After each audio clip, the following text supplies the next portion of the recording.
What if? What if the feeling of looking forward isn't just a passive thing? Like a nice emotion that just pops up now and then. Right, not just something pleasant that happens. Yeah, exactly. What if it's actually more like a profound, powerful force? Something you can actively, cultivate yourself. Something you build. Yeah. Rather than just wait for. Yes. Less about just sort of wishing for good things and much more about deliberately, shaping your future. Actively creating it. Could doing that, really harnessing that force, could it actually fundamentally reshape things like your health, your mind? Your ability to navigate tough times, maybe even thrive because of them. Thrive, yeah, that's the word, especially when things are difficult. Is that really possible? Well, that's what we're going to explore today. Welcome to the Deep Dive.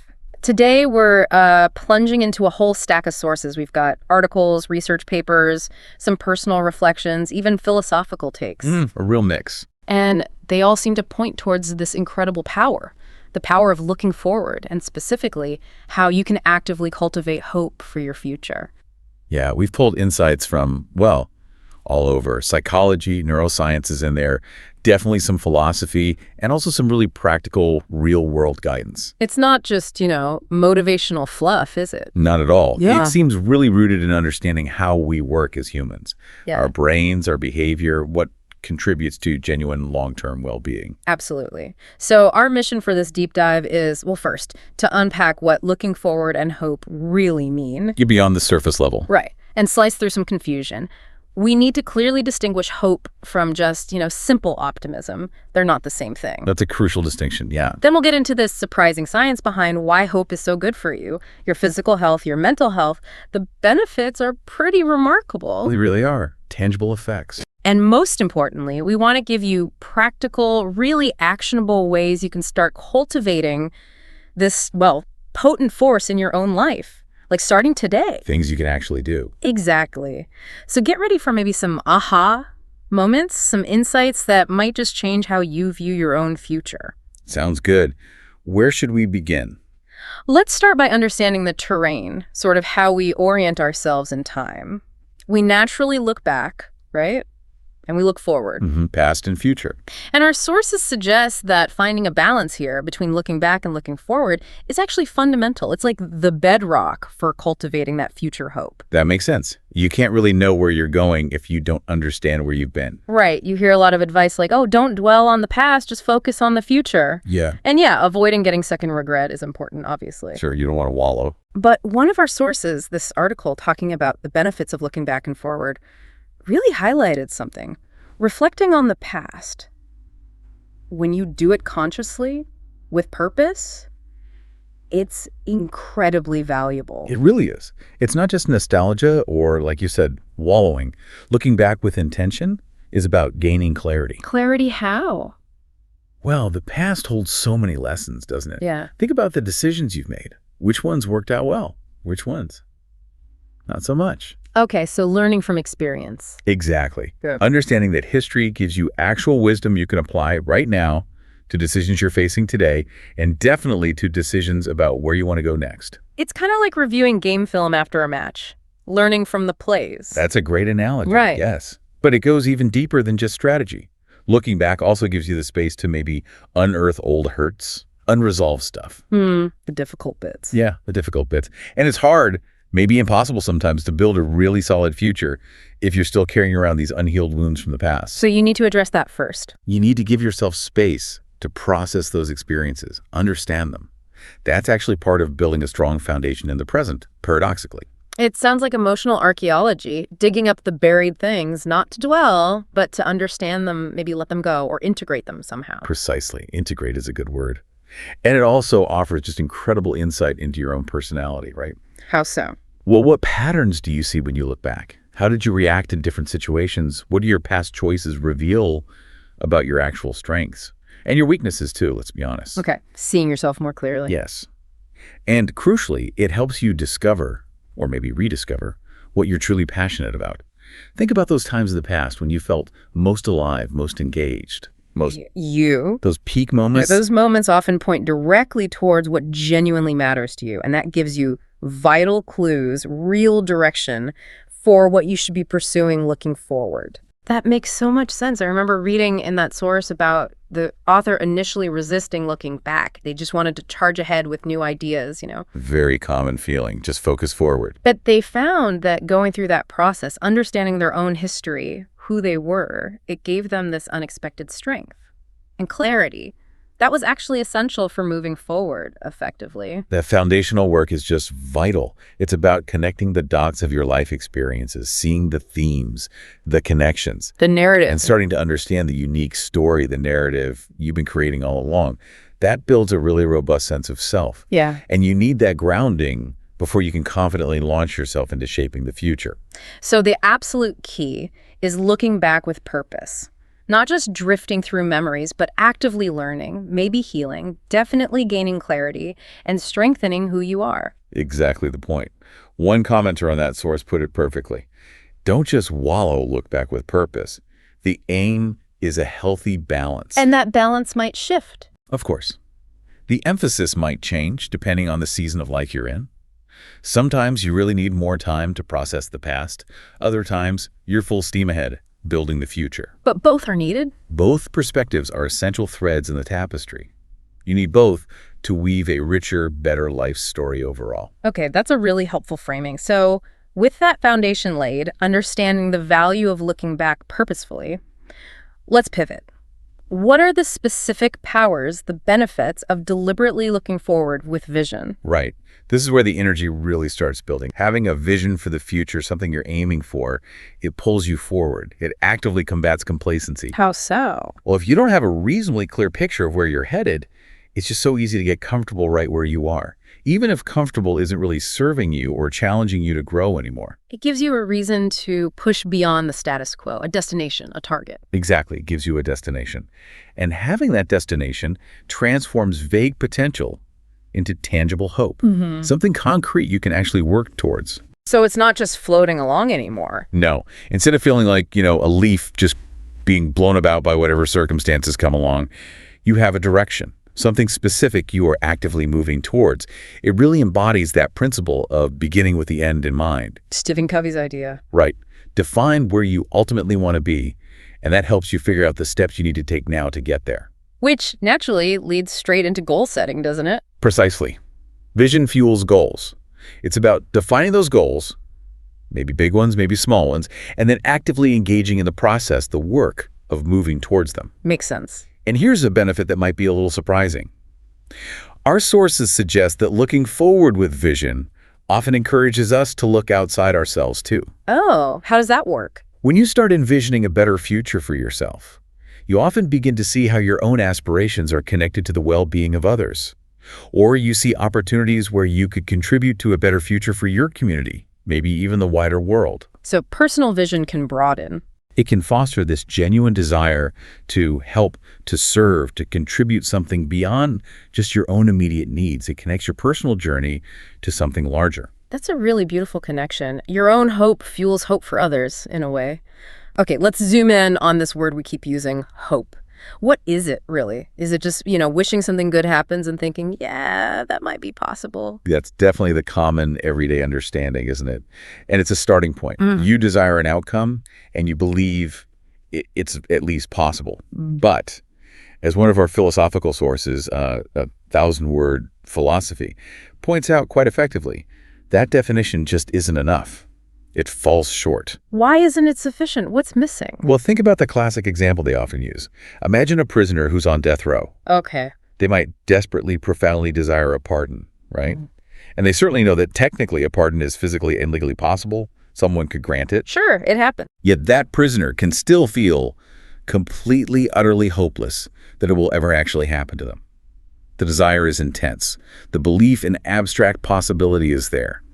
But hope, it's absent. Okay, I see. So just knowing something could happen isn't the same as having hope that it will happen or that you can influence it. There has to be something more. Right. There's a missing ingredient. And philosophers have spent a lot of time grappling with what that something more actually is. What are some of the ideas? Well, some thinkers, like Neil Bovens, suggest it requires actively engaging in positive conscious thoughts about it, mentally imaging the desired outcome, essentially fantasizing about it in a focused way. So visualizing the good outcome. Kind of. Others, like Adrienne Martin, have a different take. She argues it's more about incorporating that desire into your actual plans and believing you have valid reasons to act in ways that might bring it about. Okay, so back to the prisoner example. That would be like them actively working with their lawyer, right? Gathering new evidence, pursuing appeals. Exactly. That would fit Martin's incorporation analysis. You're not just passively wishing, you're weaving the hope into your actions, your strategies, based on that hope. Making it part of the plan. Yes, but wait, it gets even more nuanced. Of course it does. Philosophy. Right. Philosophers like Mariana Malone and Catherine Stockdale propose it might be something different again. Maybe more like a perceptual experience. Perceptual experience, like seeing something. Sort of. Like you simply perceive reasons to pursue the outcome, or you see the possibility as compelling, even if, on a purely logical level, you might judge that hope as, well, maybe irrational or a long shot. Okay, so it's almost like hope is a lens, a way of seeing the world that highlights potential paths or reasons to keep pushing forward, even when your rational brain is saying, the odds aren't great. That's a really good way to put it. It's less about calculating probabilities and more about how you feel drawn towards a possibility, how you perceive the potential. Interesting. So despite the different angles. Despite the different nuances, yeah, the key consensus seems to be this. While desire and belief in possibility are necessary ingredients, hope always involves something more. Something that actively propels you forward, or at least primes you, makes you ready to see and act on potential paths towards that desired future. It's an active stance, not just waiting passively. Absolutely. It's fundamentally active. And that distinction is absolutely critical when we compare hope to something it often gets confused with: optimism. Ah, yes. Optimism versus hope. Our sources really emphasize getting this difference right, don't they? They really do. Sources like Equinox and Highland Hospital point out that using them interchangeably really dilutes the unique power of hope. It matters. So let's define optimism clearly first. What is it, according to these sources? Optimism is generally seen as more of a disposition, an inclination. It's the tendency to put a favorable spin on events, to anticipate the best possible outcome in a general sense. Like a general belief things will turn out okay. Yeah, often described as a positive thought pattern, sort of background belief that overall the universe tends towards things working out all right. It's a general outlook. Okay, a rosy view, maybe. How does hope differ then? Hope, on the other hand, is defined much more specifically. It's a desire that's accompanied by an expectation, or at least a belief, in fulfillment through action. Through action. There it is again. It's central. Hope means actively cherishing a specific desire, wanting something particular to happen, and crucially, believing that you can actually impact what happens, that you can do something to bring it about in a good way. So it's tied to personal agency. Very strongly. Hope focuses on your expectations about your personal attainment of specific goals. It requires setting those goals and then actively pursuing them, following through. It involves work. It involves work, personal agency, that belief in your ability to influence the outcome, and also visualizing progress, but without necessarily distorting reality or ignoring the challenges. You see the path, obstacles and all, but believe you can navigate it. Okay, let me see if I've got this.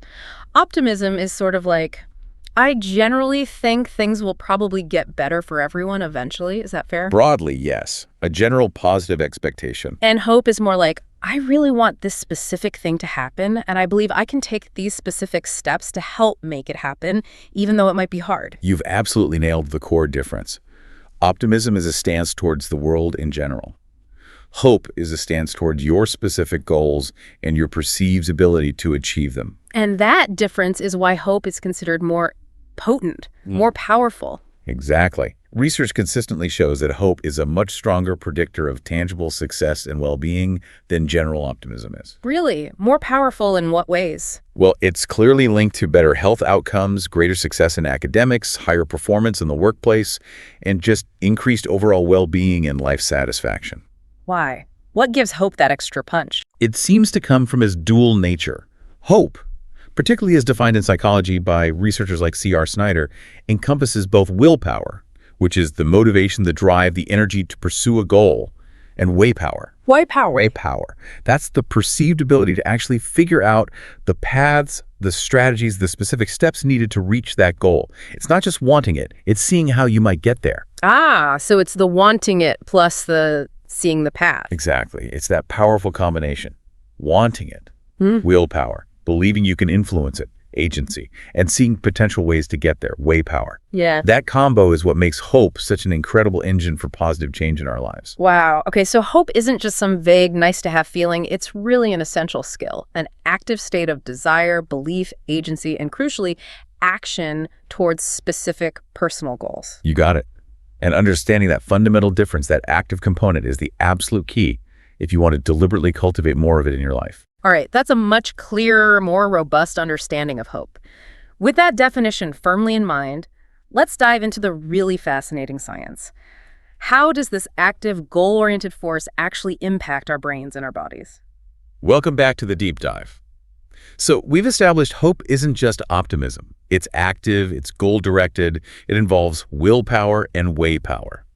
Now let's get into the science, because the impact of hope on our actual physical and mental landscape is pretty remarkable. Okay, I'm ready. Where do we even start with the science of hope? Let's start right inside the brain, with the chemistry. Our sources really highlight that cultivating hope isn't just, a psychological adjustment. It has real neurochemical consequences. Meaning it changes our brain chemistry. Yes. When you consciously engage in hopeful thinking, looking towards those goals, planning those pathways, you trigger the release of several beneficial compounds in your brain. Like what kind of compounds? Well, for starters, endorphins. We often hear about those in relation to exercise, right? They're sometimes called the body's natural painkillers or feel-good chemicals. Right, the runner's high effect. Exactly. Hopeful thinking can also stimulate endorphin release, which helps lower stress levels, increases feelings of well-being, and some research even links it to increased productivity. Interesting. What else? Dopamine. This one's huge. Dopamine is fundamentally linked to motivation and the brain's reward system. Ah, the go-get-it chemical. Precisely.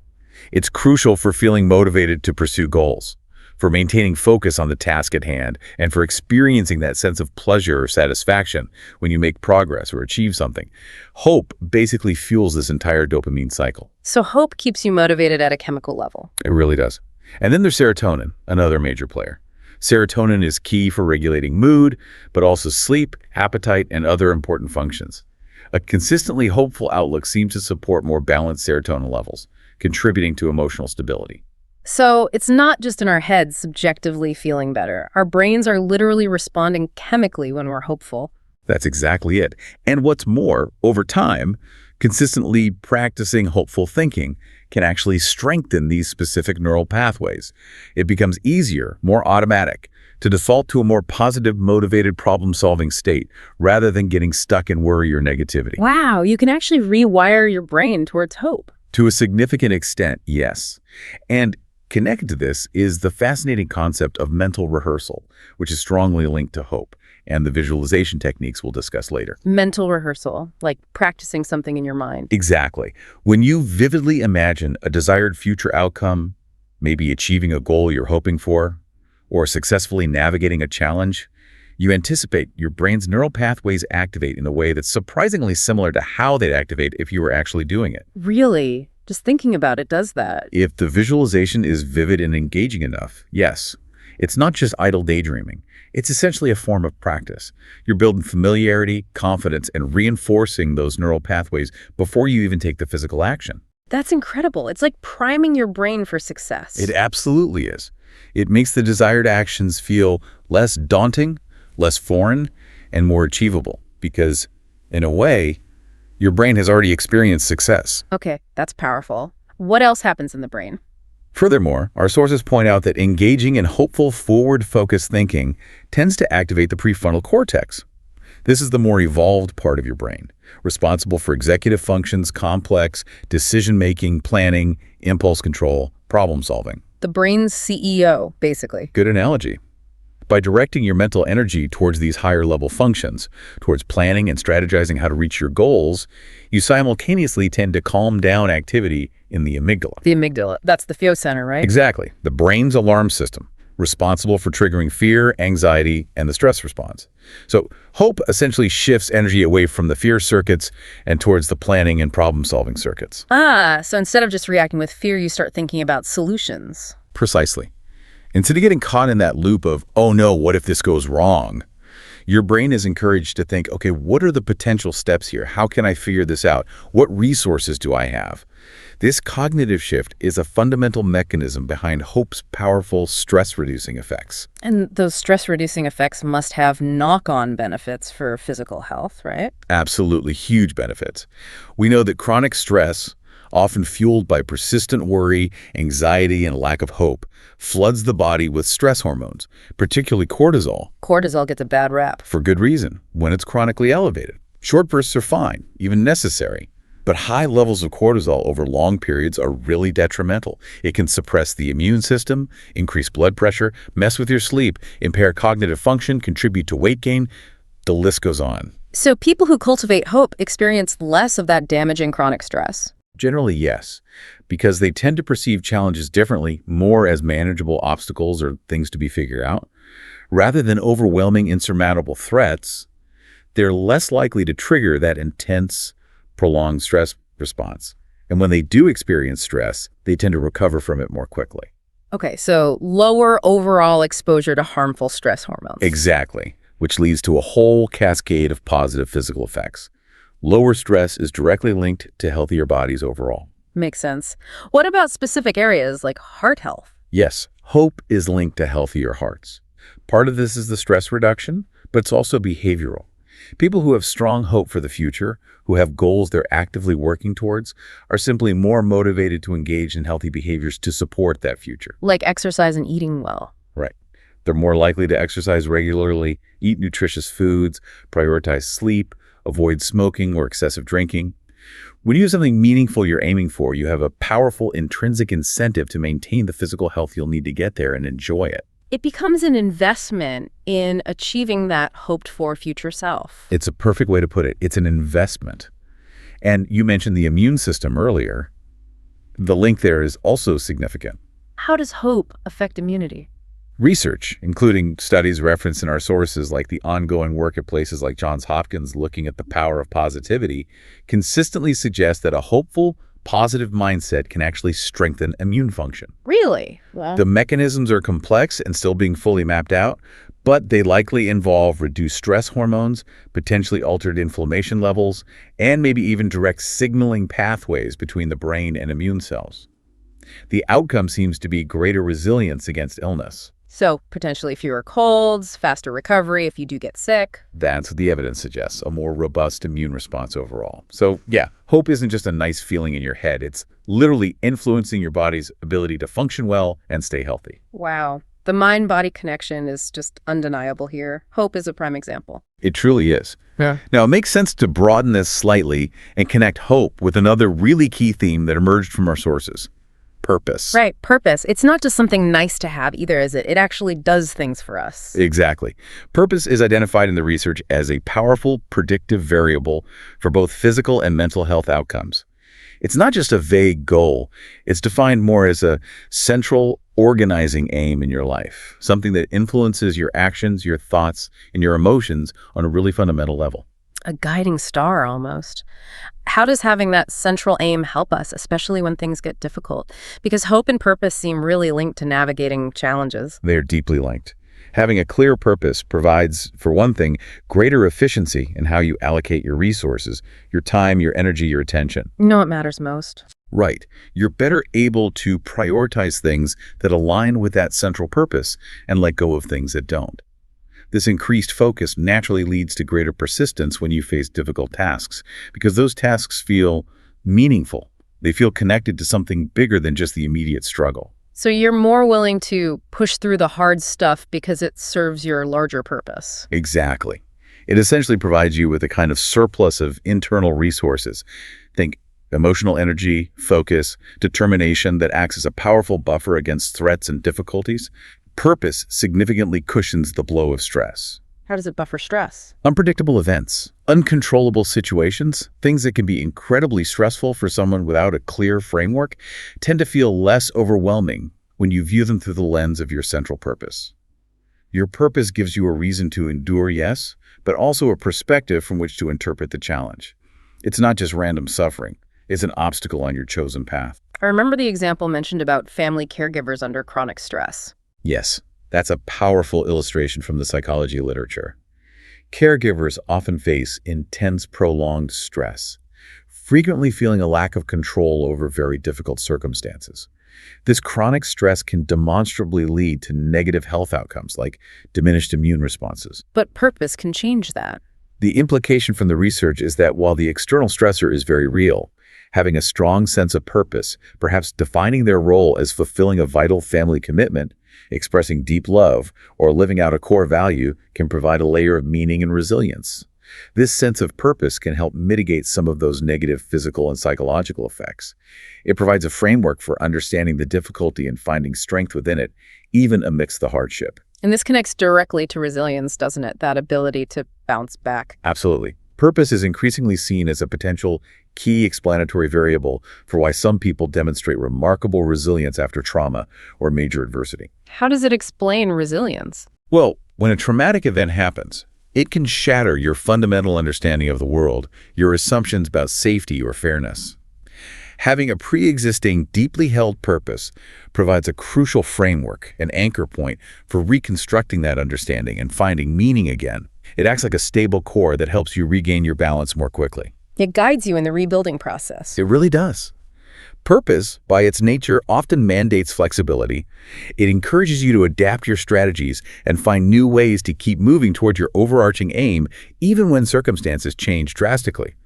And it offers that vital context for understanding your own stress responses, not just as purely negative experiences, but as challenges to be navigated on your purposeful path. It helps make sense of the struggle. Yes, and interestingly, purpose is strongly linked in research, like work by George Bonanno, to the flexible use of different coping strategies, knowing when to confront a problem head-on, when to seek support, when to accept what you can't change, and when to find positive meaning. Purposeful people seem better equipped to choose the right tool for the job, emotionally speaking. That's fascinating. Okay, what about the flip side? What happens if someone feels they should have a purpose, they're maybe capable of forming one, but they just don't have one? They feel aimless? That's where our sources suggest some significant problems can arise. It seems that individuals who have the cognitive capacity to identify and pursue a purpose, but feel a profound lack of one, may actually suffer more intensely than people who, perhaps, have never really considered the idea of purposeful living. Why would that be? It's like the potential for meaning is there, the awareness of its possibility exists, but the absence of a guiding purpose leaves a painful void. This lack can manifest in increased rates of depression, chronic feelings of emptiness or meaninglessness, and tragically, it's been linked to higher rates of suicide, particularly among older adults who may have lost previous roles or purposes. Wow. That really underscores how vital it is not just to hope for things, but to actively cultivate a sense of purpose that gives those hopes direction and meaning. Okay, let's bring it back specifically to hope now. How does hope function in the context of mental health recovery? Hope is absolutely foundational. You could argue it's the cornerstone of mental health recovery. Think about it. Recovery is almost always a journey that requires significant, sustained effort. Therapy, medication maybe, building coping skills. Lifestyle changes, challenging old patterns. Yep. It's hard work. Hope provides the essential motivation, the fuel, to actually do that work. It's the core belief that your efforts will make a difference, that they will eventually lead to an improved quality of life. Without that belief, why bother putting in the effort? Exactly. Without that flicker of hope, that belief in a better future state, sustaining the often difficult and sometimes slow process of recovery is incredibly challenging. Hope is the engine. It's the fuel for the journey, as you said. It is. And importantly, the sources stress being hopeful and realistic. This isn't about expecting overnight miracles. Recovery often isn't linear. There are ups and downs. Setbacks happen? Right. So expectations need to be proportional to what's realistically possible at any given moment. Setting wildly unrealistic goals can lead to crushing disappointment and actually extinguish hope. So start small. That's why setting small, measurable, attainable goals is so incredibly crucial, especially early on in recovery. Each small success builds momentum. It provides concrete, undeniable evidence that progress is possible, which directly feeds and strengthens hope for bigger changes down the line. That mantra you mentioned earlier from Highland Hospital seems really relevant here. Just because it isn't happening today does not mean it will never happen. A profoundly important reminder, especially during the tough stretches. Patience and persistence, fueled by realistic hope. And hope links to specific mental health conditions, too. Definitely. The presence of hope is consistently associated with reduced symptoms of anxiety, partly because visualizing a better future, as we discussed, can calm the nervous system. And conversely, hopelessness is recognized by clinicians as a core component of major depression and is one of the strongest predictors of suicidal ideation. Its absence is dangerous. Its presence is protective and motivating. And purpose plays a role here too, right? By countering behaviors that undermine well-being. Exactly. Having a clear sense of purpose inherently acts against many self-destructive patterns. Things like substance abuse, severe anxiety disorders, eating disorders often run counter to the idea of sustaining yourself, caring for yourself in service of a meaningful long-term aim. Purpose provides a why that can help resist those impulses. And the recovery environment matters for hope. Immensely. The sources emphasize the importance of a holistic approach. Hope doesn't exist in a vacuum. Recovery support needs to address needs beyond just the clinical diagnosis, things like safe and stable housing, supportive relationships, meaningful daily activities which connects back to purpose, and basic physical health. Hope thrives when these fundamental needs are met. Community is key. Community is huge, and specifically, connecting with peer role models, people who have successfully navigated similar mental health challenges, can be incredibly powerful for instilling and sustaining hope. Seeing someone else who's been there and made it through provides tangible proof that recovery is possible. Living proof. Exactly. Living proof that fuels hope. So, yeah, hope and purpose aren't just abstract ideals. They are potent forces with real measurable impacts on our brain chemistry, our physical health, our resilience, and our mental well-being. It's truly powerful stuff. It really is. And the most empowering part of all this, I think, is the idea that this isn't just something you're either born with or not. It's something you can actively choose, cultivate, and strengthen over time. Absolutely. It's a skill, a capacity you can build. Which leads us perfectly into our final section, the practical, actionable strategies. How can you, listening right now, start building this potent force of hope in your own life? Welcome back to the deep dive. Okay, we've journeyed through the what's and the why of hope, defining it, distinguishing it from optimism, exploring the science, its connection to purpose and resilience. Now we land on the most important part. The how. How do you actually do this? How do you cultivate hope and build that future self? Right, the practical application. Where do we start? What's the first step? Well, the first crucial understanding, weaving through all our sources, is that hope isn't just a passive feeling that descends upon you like good weather. It is fundamentally a choice. A choice. You mean you just decide to be hopeful? It starts with a choice, yes. But crucially, it's a choice that must be followed by action. Hope is built day by day through your intentional actions where you place your focus and the practices you engage in. So it's actively constructed. It really is. As one writer, Francois Matarasso, put it beautifully, hope provides the reason and the energy to keep working towards a better future. Even when things feel overwhelming, personal crises, global issues like war or climate change, hope doesn't magically sweep the problems away. If only. Right. But it strengthens the people, the individuals, who are dedicated to finding and implementing solutions. It fuels the effort. Okay, so it's not about ignoring the bad stuff. It's about choosing to act despite it, fueled by a belief in a better possibility. Precisely. This connects to the idea of constructive hope that came up in the Cambridge Psychology Group source. Constructive hope is rooted in acknowledging the difficult reality of a situation, seeing it clearly, not denying it, but simultaneously holding a firm belief in your own agency, your ability to act, and perhaps the collective ability to devise solutions. And how is that different from other kinds of hope? It's contrasted with a hope based on denial or wishful thinking. That kind of hope, ironically, often leads to less action because you're not actually facing the problem you need to solve. Constructive hope, because it's grounded in reality and belief in agency, allows you to move forward with conviction. Not naive optimism, but a grounded, practical belief in the possibility of making a positive difference. Okay, so the foundation is choosing that active, constructive stance. Got it. What are some specific practical tools we can use to start building this action-oriented hope? The sources talked a lot about visualization. Yes. Visualization comes up again and again as an incredibly powerful, accessible skill for activating this force. One source focusing specifically on future self-visualization makes a really key distinction.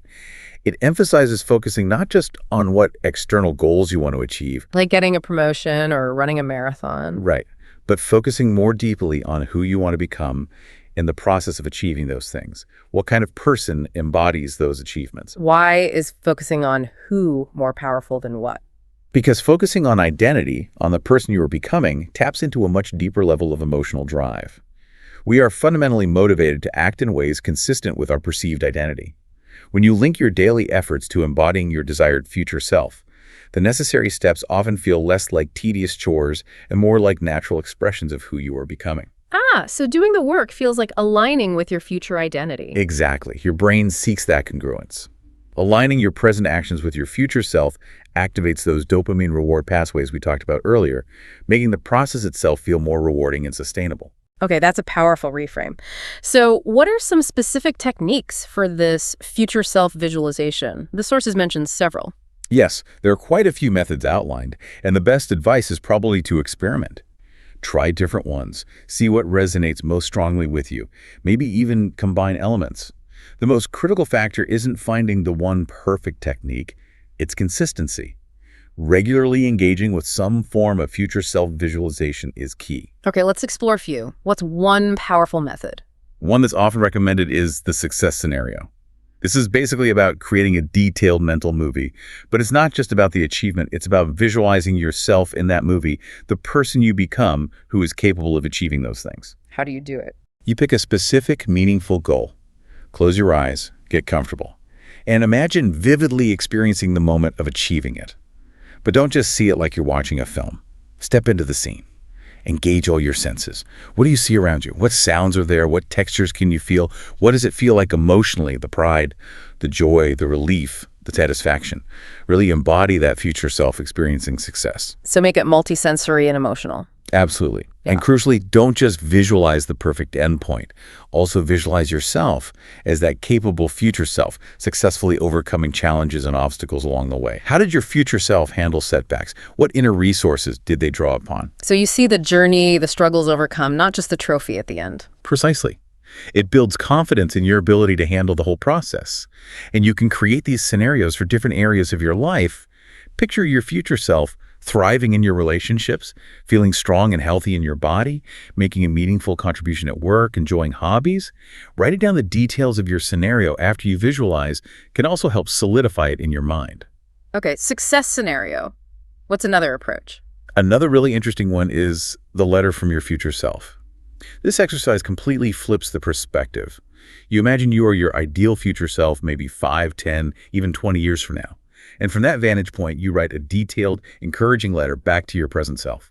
Wow, like getting advice and perspective from your wisest, most accomplished self. Exactly like that. In this letter, your future self describes what life is like now, what important goals have been accomplished. What does a typical day look like? What challenges were overcome and how did they do it? What new skills were learned? How has their perspective on life shifted? What are their key relationships like? How does their physical health feel? What personal growth has occurred? That sounds incredibly insightful. It can be. The future self can also express gratitude for the specific steps your present self is taking now that pave the way, and offer guidance, wisdom, and encouragement on what to focus on next. This technique is powerful because it forces you into a completely different viewpoint and can activate very strong, motivating emotions and unlock insights you might not get otherwise. Doing this regularly, maybe once a week or once a month, can be incredibly clarifying and motivating. I can see how that could generate a lot of clarity and motivation. What's another method? Maybe something more physical. Good question. There's the mirror method. For this, you need a full-length mirror. You stand in front of it, take a few deep breaths, and really imagine your ideal future self looking back at you from the reflection. Not just seeing them, but imagining them looking back. Yes. And it's not just an older version of you. It's the person you aspire to become, maybe more confident, more capable, more joyful, more resilient, whatever qualities are important to you. Okay. And then what? And then you consciously embody that person right there in front of the mirror. How does that future self stand? What's their posture like? Straight and open, relaxed and grounded. What kind of smile do they have? Is it warm, confident, serene? What's the look in their eyes? Is it calm, determined, kind, focused? You actually try to adopt their physical presence. Yes. Engage your senses. Imagine their tone of voice if they were to speak. The source even suggests actively practicing their expressions, their stance, their way of moving subtly. The more you act as that future self in the present moment, the more real and achievable it can start to feel to your brain. You're literally giving your brain the physical experience of being that person. That might feel a bit strange at first. It might, like any new practice. But the source suggests trying it perhaps in the morning to set the tone for your day or in the evening for reflection. Over time, As you embody that future self more consistently, your brain can start to internalize it. This is me. I am this capable, hopeful person. Okay, that's definitely a different approach. What about something more visual, less physical? For visually oriented people, there's the digital vision board. This is essentially a modern, flexible take on the classic cut and paste vision boards. Use online tools, a simple document, presentation software, or even just features on your phone or tablet to create a digital collage. What goes on it? Images that represent your goals, your aspirations, experiences you want to have. But crucially, also include images that represent the kind of person you want to be. Maybe pictures of people embodying qualities you admire, or symbols of strength, peace, creativity, whatever resonates. And the digital format makes it easy to manage. Exactly. Gather high-quality images, inspiring quotes, maybe even links to short videos or visual stories. You can organize them by different life areas, career, health, relationships, etc., or maybe along a timeline. The key benefit is accessibility. How so? Make it your phone wallpaper, your computer background, save it somewhere you'll see it frequently. The source shared a personal anecdote about seeing their digital vision board every single time they open their laptop. That constant, gentle exposure keeps that future self and those aspirations right there, top of mind, providing ongoing, almost subconscious motivation and direction. Much easier to update than glue and scissors. Definitely more flexible. Now, for those who find it hard to guide themselves or prefer structure, there's guided future self meditation. Like using an app or recording. Precisely. Find a quiet, comfortable spot where you won't be disturbed. Choose a guided meditation specifically designed for visualizing your future self. Many apps like Insight Timer, Headspace, Calm have options, or you can find countless guided visualizations on platforms like YouTube or Spotify. So you just relax and follow along. Yes, it takes the pressure off having to structure the visualization yourself. Right. You simply listen to the guide's prompts, allowing them to lead you through the process of connecting with, imagining, and experiencing the feelings associated with your ideal future self. It's a great option for beginners or when your mind feels too busy to self-direct. Okay, that sounds accessible. Is there one more main technique? One more highlighted is the time machine journaling exercise. This uses the power of writing, specifically handwriting if possible, to engage in a kind of dialogue with your future self. For a written conversation. Exactly. The source suggests using a physical notebook, as the act of handwriting can engage different parts of the brain more deeply and foster reflection better than typing for many people. You literally write out questions from your present self to your future self, and then write the imagined responses from that future perspective. What kind of questions? Things like, what does a typical day look like for you now, future self? What major goals have you accomplished that you're proud of? What important skills did you learn along the way? How has your perspective on life or on specific challenge changed? What advice would you give me right now? And you focus on the feelings, too. Absolutely. Pay close attention to the emotions that arise as you're writing the future self's responses. Write those feelings down. They're awesome, powerful indicators of what truly matters to you and provide significant motivational energy. Get into the details of daily life. What's their morning routine like? How do they unwind after work? This exercise isn't about predicting the future perfectly. It's about gaining profound clarity on your values, your deepest aspirations, and the kind of life you genuinely want to build.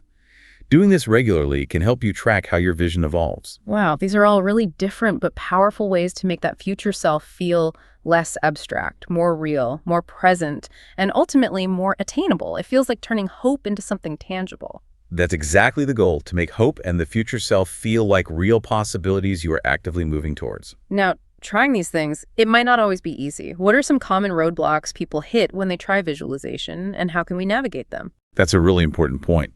The sources acknowledge obstacles. One of the most common is simply the wandering mind. You sit down, ready to visualize your amazing future self, and suddenly you're mentally replaying a conversation from yesterday or planning dinner. Happens all the time. Totally normal. The key is not to get frustrated or think you're bad at it. Just gently notice that your mind has drifted, thinking about email, and then gently, without judgment, guide it back to your visualization. Think of it like training a puppy. You just keep patiently bringing it back. Practice makes perfect, or at least better. Practice makes it easier, definitely. Your focus muscle gets stronger over time. Also, making your visualizations really vivid, engaging multiple senses, and tapping into strong emotions helps anchor your attention more effectively. Okay, gentle redirection. What's another common hurdle? Skepticism. This is a big one for many people. Thoughts like, this feels silly, or Huh. how could just thinking about something actually do anything? Yeah, the woo-woo factor. Right. It helps to remember the science we discussed earlier. Visualization isn't magic, it's mental conditioning. It primes your brain's neural pathways, it shifts your focus towards opportunities, it activates problem-solving circuits, it builds motivation. It's a practical tool. So focus on the mechanism, not magic. Exactly. And the source suggests a great way to overcome skepticism. Start small. Don't try to visualize world peace on day one. Pick a small, specific, short-term goal. Maybe visualize yourself successfully navigating a difficult conversation you need to have next week, or acing a presentation you're preparing for. Something concrete and close. Yes. Pay attention to how the visualization affects your actual preparation, your confidence going in, and your performance during the event.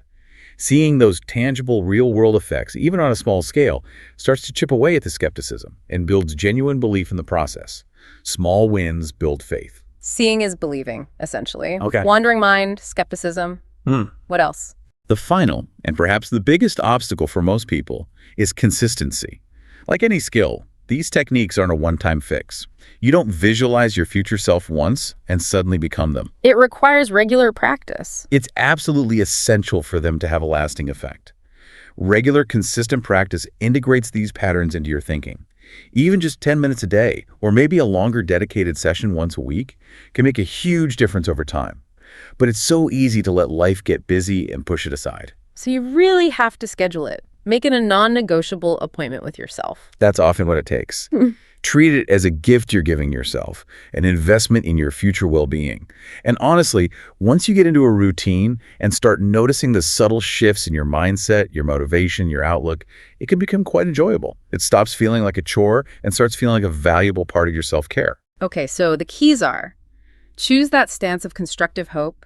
Use these powerful visualization tools regularly and consistently. Be patient with yourself. Gently redirect wandering thoughts. Start small to overcome skepticism, and schedule it in. That covers visualization really well. Are there other practical strategies for cultivating hope that go beyond just visualization? Oh, absolutely. Visualization is powerful, but it's part of a larger toolkit. A fundamental strategy, mentioned across several sources, is breaking down those big, potentially overwhelming future goals into much smaller, more manageable, achievable steps. Baby steps. Exactly. When you set and then achieve these small goals, you build momentum. Each little success provides tangible evidence of your capability, proof that you can make progress, and that feeds directly back into your sense of hope and self-efficacy.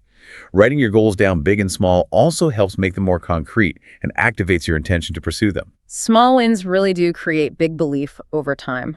They absolutely do. Another universally recommended practice is gratitude.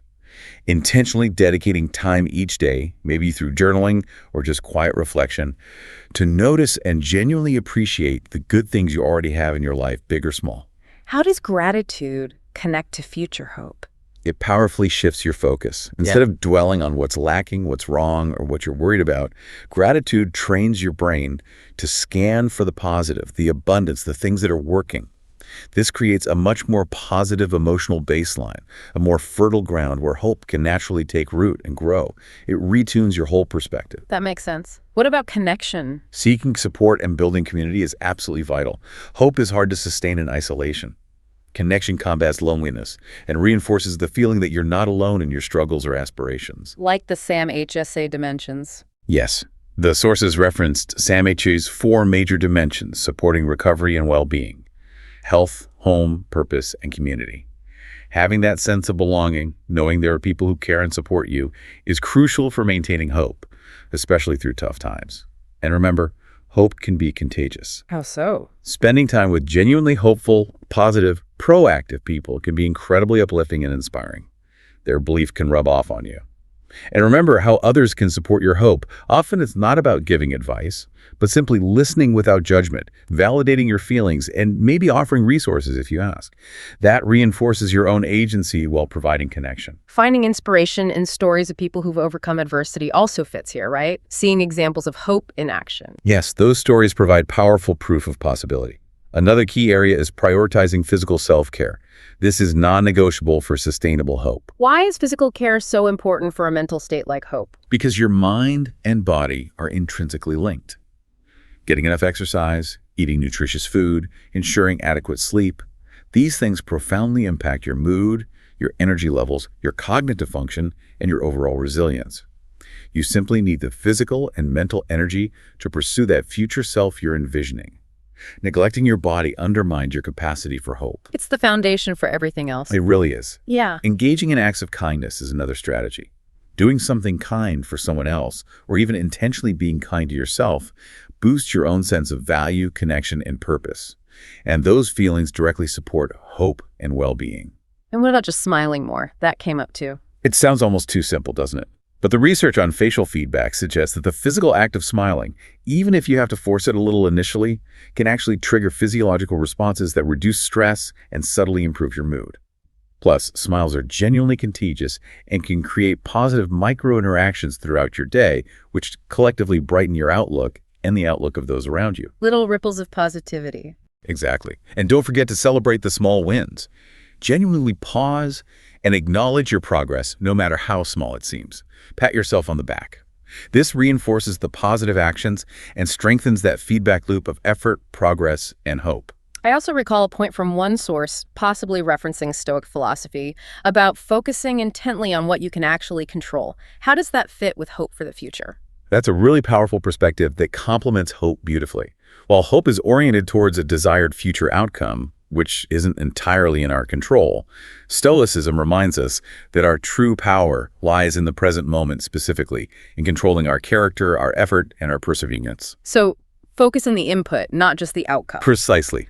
By Right. focusing your energy primarily on what is within your sphere of direct control, your daily actions, how you choose to respond to challenges, your commitment to your values, the effort you put in, you build an incredibly strong foundation in the present.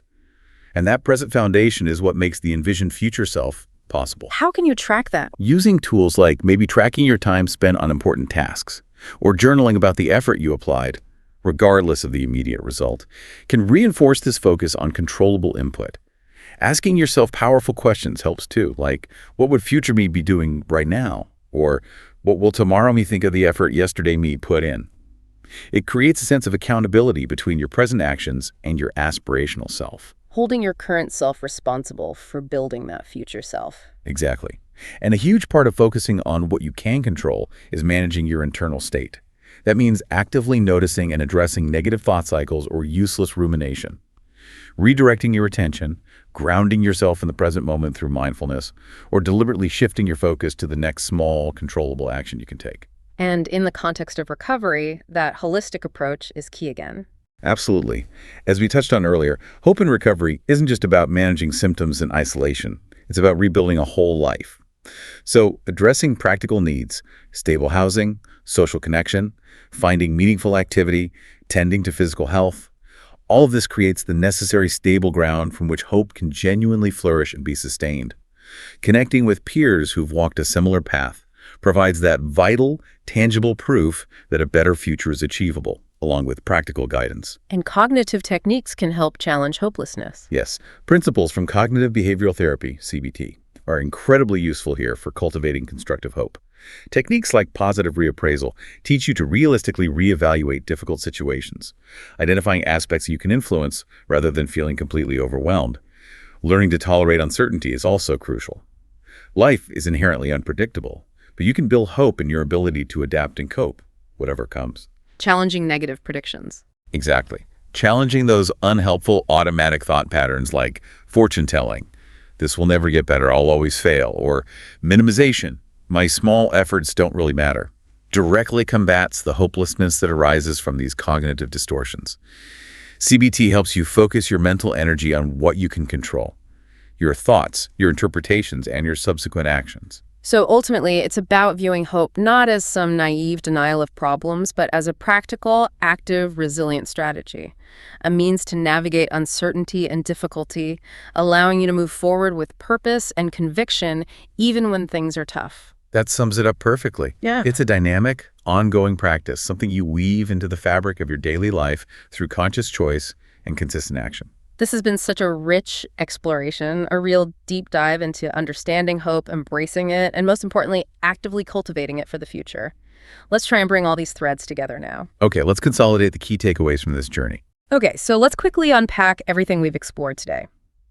We've really seen that looking forward, when done intentionally, is so much more than just passive desire or, a generally positive outlook. Right. It's an active, deliberate stance, a powerful force that's fueled by hope. And we've taken pains to define hope properly, not just as wishing, but as this dynamic mix of desire, belief, and possibility, setting those specific goals, and crucially, that element of taking concrete action towards making them happen. And clearly distinguishing that from general optimism, hope is more targeted, more agentic, and ultimately more potent for driving change. We then dove into the really tangible science, understanding how hope literally changes our brain chemistry, releasing those motivating, mood-boosting neurochemicals like dopamine and endorphins. Priming our minds through visualization and mental rehearsal, building those pathways for success. And how it effectively reduces stress by calming down the brain's fear centers and engaging the problem-solving parts instead. Which, in turn, supports our physical health managing stress hormones, potentially boosting immunity, motivating healthy behaviors. The mind-body connection is undeniable. We also explored how cultivating a clear sense of purpose acts as such a critical foundation for hope. It provides that central aim That guides our actions, makes us more persistent in the face of difficulty, serves as a powerful buffer against stress, and significantly contributes to our overall resilience.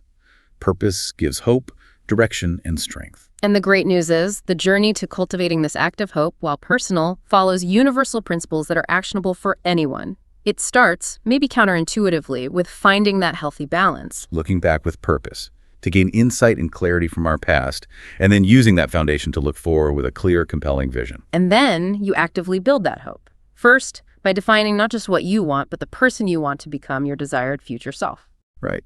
And employing those powerful visualization techniques consistently, whether it's the success scenario, the letter from your future self, the mirror method, digital vision boards, guided meditation, or time machine journaling. Using whichever method resonates to make that future feel real, tangible, and emotionally engaging. Remembering to be patient, overcome obstacles like wandering minds or skepticism through consistent practice. And supplementing that visualization with concrete actions in the real world, setting those small, achievable goals to build momentum and self-belief. Practicing gratitude daily to shift your perspective towards the positive. Leaning on your community, building connections, seeking support when needed. Prioritizing your physical self-care as the fundamental fuel for everything else. Engaging in acts of kindness, celebrating your small wins, and consciously focusing your energy on what is truly within your control. Your character, your effort, your responses, perhaps guided by wisdom from approaches like Stoicism or CBT.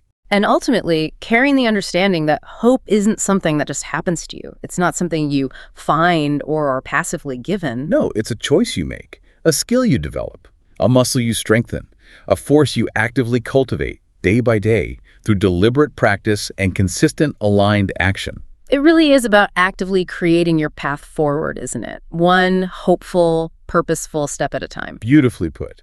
So, considering everything we've discussed today, the profound potential, the science backing it up, the practical strategies available. The final thought we want to leave you with is this. What amazing version of yourself will you start creating today?